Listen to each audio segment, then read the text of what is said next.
Hello students, my name is Vijay Kumar Dalal. I'll be delivering a lecture on respiration in plants, on the topic respiration in plants.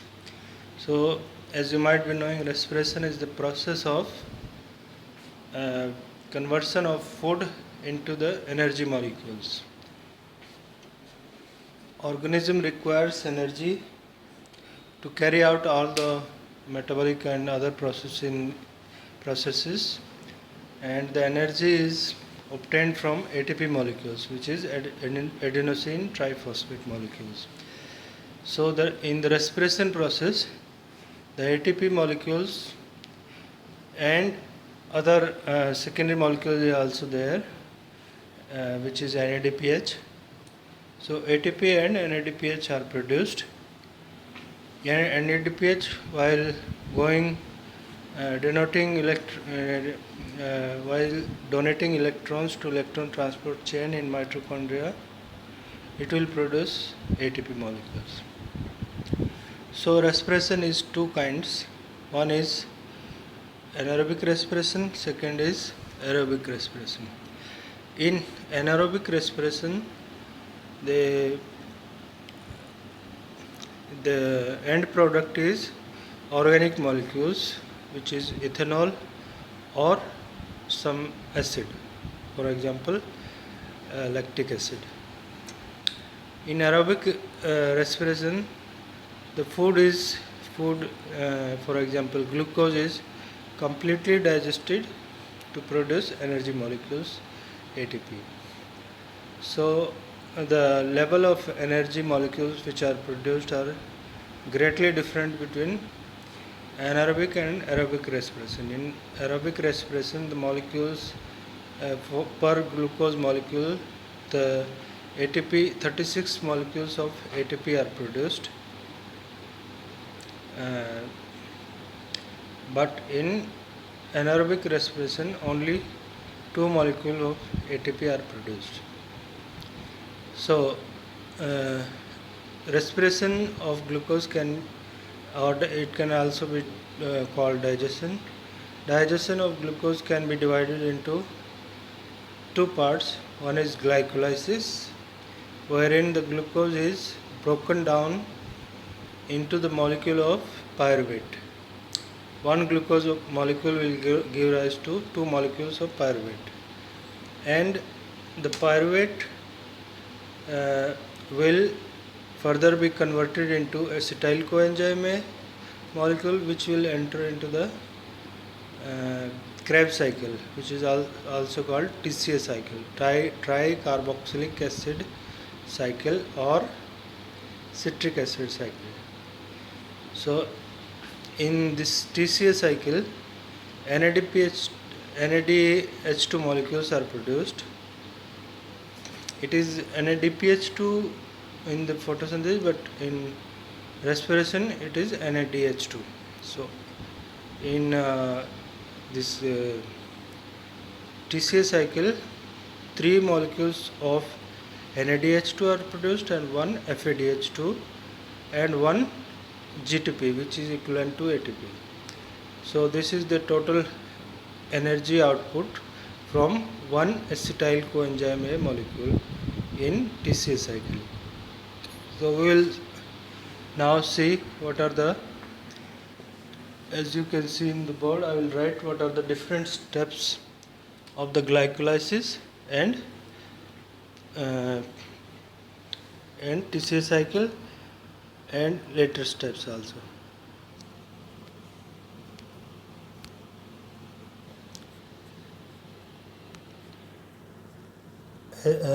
As you see now, I am writing the various steps of glycolysis. Glucose is converted into glucose 6-phosphate, and glucose 6-phosphate is isomerized to fructose 6-phosphate.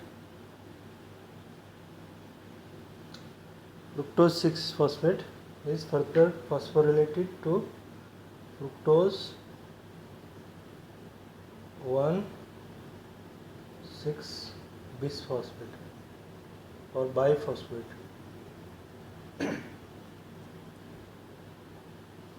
Now This is broken down into DHAP,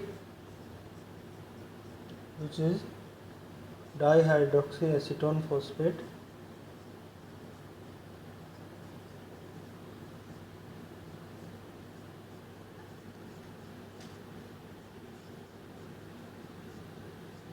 and glyceraldehyde.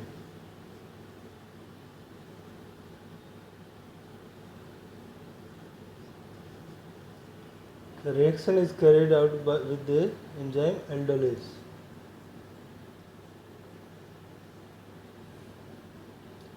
Now further reaction is proceeded with glyceraldehyde. So dihydroxyacetone phosphate is also isomerized to glyceraldehyde, and the enzyme responsible for this is triose phosphate isomerase or phosphotriose isomerase.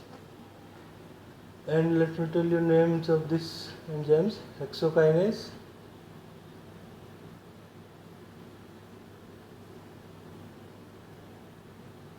and phosphoglucoisomerase,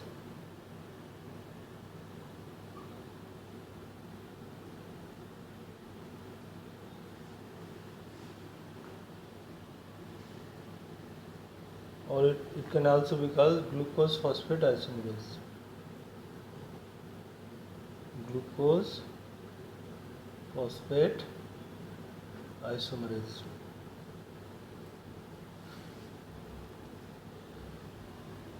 The next enzyme is phosphofructokinase, PFK, and the aldolase. Now in this reaction, the glyceraldehyde is converted to 1,3-bis-phosphoglycerate, which is converted into 3-phosphoglycerate,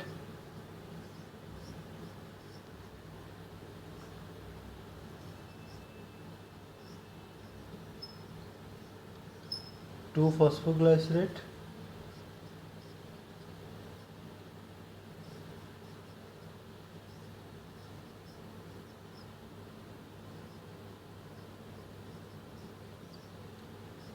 phosphoenol pyruvate, and finally it is converted into pyruvate.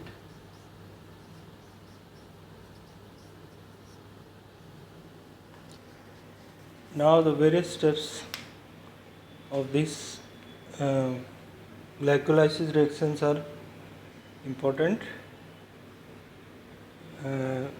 which I will tell you. One is this one, and glyceraldehyde is converted into bis-phosphoglycerate. At this step there is addition of phosphate from H3PO4, phosphoric acid. So this is called substrate level phosphorylation, because phosphate group is not coming from ATP, it is coming from other substrate. And then 1,3-bisphosphoglycerate is dephosphorylated into 3-phosphoglycerate. At this step, one ATP molecule is produced.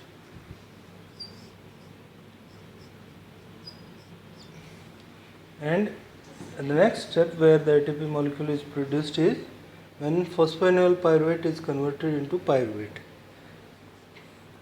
And when this 3-phosphoglycerate is converted to 2-phosphoglycerate, there is just isomerization of molecule.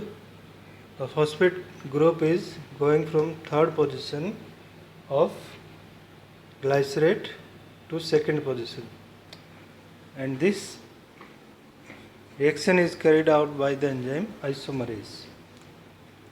And the last enzyme is phosphoenol pyruvate kinase. Now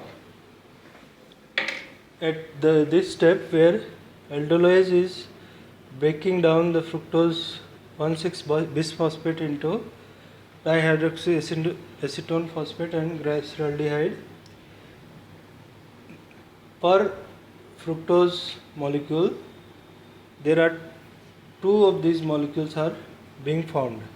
From a 6-carbon molecule, 2 3-carbon molecules are formed, and one of them is DHAP is converted back to glyceraldehyde. So at this step, from one glucose molecule, 2 glyceraldehyde molecules are produced, which will further go into the reaction and produce in the end 2 pyruvate molecules. So per glucose molecule, 2 pyruvate molecules are produced. Now pyruvate has to enter into the mitochondria for further reaction of TCA cycle. But pyruvate, the outer mitochondrial membrane is permeable to pyruvate, but not the inner mitochondrial membrane, because outer membrane of mitochondria has porine molecules. Porine molecules are barrel-shaped, beta barrel-shaped proteins of beta chains. So they are highly permeable to small molecules as well as big molecules. So they don't inhibit the transport of pyruvate, but the inner membrane is selectively permeable. So the pyruvate crosses the outer membrane but is stuck up in the intermembrane space or peripheral space. So here in this intermembrane space, a reaction takes place which produces acetyl coenzyme A.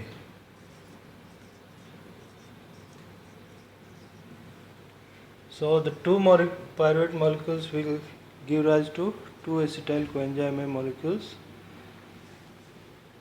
and this reaction is called linking reaction as well as gateway reaction, because this reaction provides a gateway for entry of pyruvate into the TCA cycle.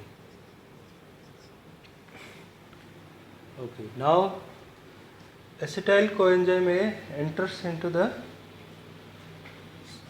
TCA cycle, and for that the substrate is, so this gateway reaction takes place at this place. This is mitochondria and this is mitochondrial matrix. These have these enfoldings which are called cristae. And now acetyl coenzyme A is able to pass through this inner membrane, and the TCA cycle takes place in the mitochondrial matrix. Glycolysis is taking place into the cytoplasm. This is glycolysis. So what are the various, now we will see what are the various steps of TCA cycle or Krebs cycle, because Hans Krebs discovered it in 1941, and for that he was given Nobel Prize also. There is one more scientist who got Nobel Prize in connection with mitochondrial functions, which was Peter Michel. He proposed the chemiosmotic synthesis of ATP, and for that he got Nobel Prize. Okay, now we will see what are the various steps of citric acid cycle. So when acetyl coenzyme A enters into the cycle, TCA cycle, the substrate is OAA. It is 4-carbon compound oxaloacetic acid. Acetyl coenzyme A is 2-carbon compound, and they will combine, they will produce citrate or citric acid. That is a 6 carbon compound. So citrate is converted into cis-aconitate with the enzyme aconitase, and this enzyme requires iron as cofactor. So cis-aconitate is converted into isocitrate. Again the reaction is catalyzed by aconitase and iron. Isocitrate is converted into oxalosuccinate.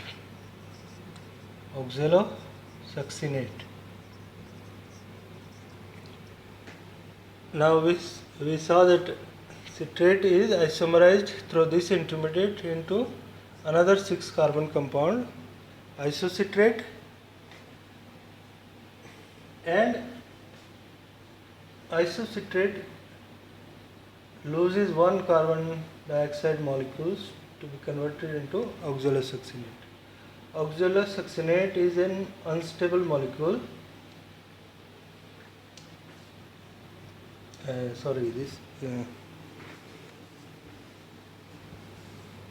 This is also a 6 carbon compound.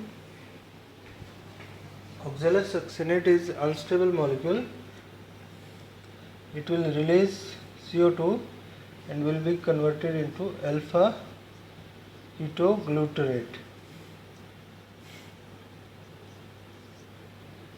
Alpha ketoglutarate will be converted into succinyl coenzyme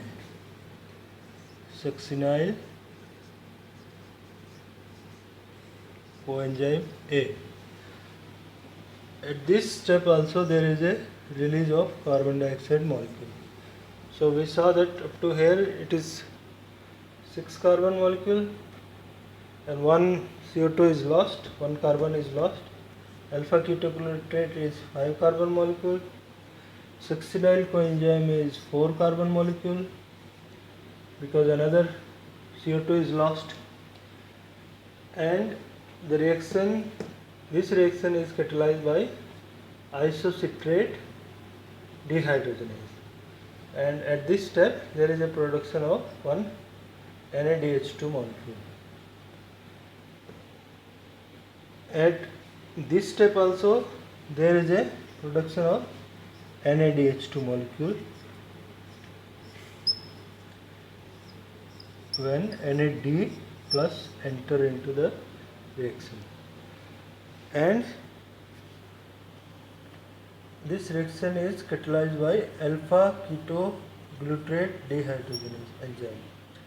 So wherever there is a production of NADH2 or FADH2 molecule, there is a dehydrogenation taking place. So the reaction is catalyzed by dehydrogenase enzyme. So we see that one dehydrogenase is here, isocitrate dehydrogenase.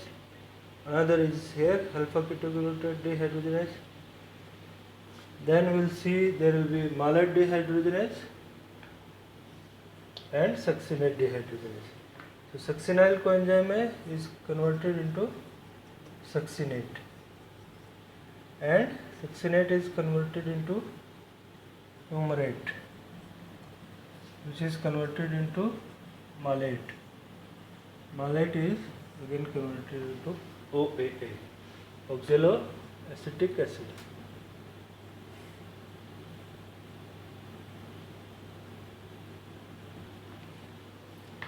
Now this reaction is catalyzed by malate dehydrogenase, which is very abundant enzyme. Malate dehydrogenase and NADH2 is formed. At this step there is a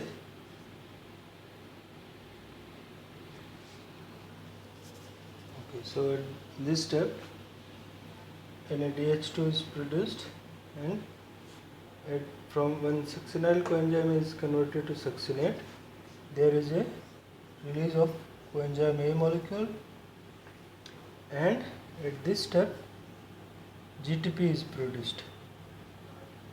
GTP from GDP, and this